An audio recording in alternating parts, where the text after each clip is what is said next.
আসসালামু আলাইকুম। আপনারা সবাই কেমন আছেন? গ্রিন পার্টি প্রধান কার্যালয় থেকে আমি রাজু আহমেদ খান। আজকে বাংলাদেশের যে রাজনৈতিক, অর্থনৈতিক, সামাজিক অবস্থা, সেই অবস্থা সম্পর্কে আপনারা সবাই কম বেশি অবগত আছেন। এর মধ্যে দেশের অর্থনৈতিক অবস্থা নাকাল, রাজনৈতিক অবস্থা সংকটাপন্ন। দেশ যেমন একটি গৃহযুদ্ধের সম্মুখীন, তেমন একটি আন্তর্দেশীয় প্রতিবেশী রাষ্ট্রদের সঙ্গে সম্পর্কের টানাপোড়েনের মধ্য দিয়ে এগিয়ে যাচ্ছে। আমরা মনে করি যে বাংলাদেশ একটি ছোট দেশ হলেও একটি সম্মানজনক দেশ। এই দেশকে দেশের মতো থাকতে দিন। এই দেশের সঙ্গে কোনো দাদাগিরি চলবে না, করা ঠিক হবে না।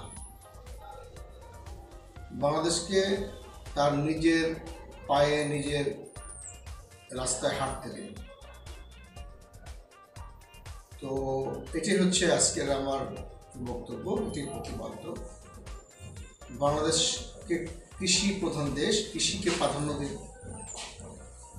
এবং চতুর্থ শিল্প বিপ্লবের আকাঙ্ক্ষা পূরণ, বাংলাদেশের শিল্পায়ন বৃদ্ধি করার জন্য রাষ্ট্রীয়ভাবে সাপোর্ট করুন। শিল্প কলকারখানা না বাড়লে তো কর্মসংস্থান বাড়বে না। কৃষি যদি উন্নত না হয়, তাহলে নিত্য পণ্যের দাম কমবে না। তাই আমি প্রতিবেশী রাষ্ট্রগুলোকে বলবো যে আপনারা শান্ত হন। এটা আপনার ছোট ভাই না, এখানে দাদাগিরি করার কোনো সুযোগ নেই।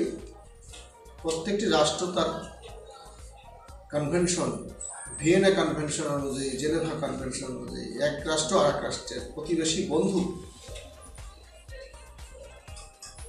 আসুন, আপনাদের সঙ্গে আলোচনা করতে চাই। অপরাপর রাজনৈতিক দলের নেতৃবৃন্দ ফোন করে আমার অফিসে আসুন এবং আমাদের পলিটিক্স ক্লাবের যারা মেম্বার, যে সমস্ত রাজনৈতিক দলগুলো, তাদেরকেও বলছি আপনাদের সঙ্গে রাজনৈতিক ইস্যুগুলো নিয়ে একটু বিশ্লেষণ করা দরকার। বিশেষ করে বাংলাদেশকে বাঁচাতে বাংলাদেশের রাজনীতি, অর্থনীতি এবং সমাজনীতি তিনটার উপরে আমরা গবেষণা করছি পলিটিক্স ক্লাব থেকে। এছাড়াও রয়েছে আমাদের গ্রিন পার্টি। বাংলাদেশকে আমরা গ্রিন করতে চাই। আমাদের এই মহতী উদ্যোগের সঙ্গে আপনারা যারা একমত, আপনারা যদি কোনো মানবাধিকার সংগঠন হন, কোনো রাজনৈতিক দল হন, কোনো সামাজিক সংগঠন হন, আমাদের সঙ্গে হাতে হাত মিলে এগিয়ে যান। আমরা পলিটিক্স ক্লাব থেকে বিভিন্ন রাজনৈতিক দলগুলোর আমাদের সাইবার টিম প্রচার প্রসার করছে। প্রত্যেকটি রাজনৈতিক দলের গুণগত মান উন্নয়নের জন্য আমাদের এই প্রচেষ্টা, পলিটিক্স ক্লাব থেকে এই প্রচেষ্টা অব্যাহত থাকবে। আমরা নিজেরা উপরে উঠে, নিজেরা বড় হতে একাই চাই না, আমরা সবাইকে নিয়ে এগিয়ে যেতে চাই। আপনাদের সবাইকে শুভেচ্ছা, অভিনন্দন। আমার অফিসে আপনাদের আমন্ত্রণ।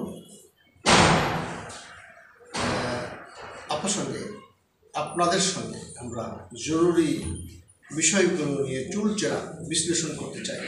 ধন্যবাদ, ভালো থাকবেন। আসসালামু আলাইকুম।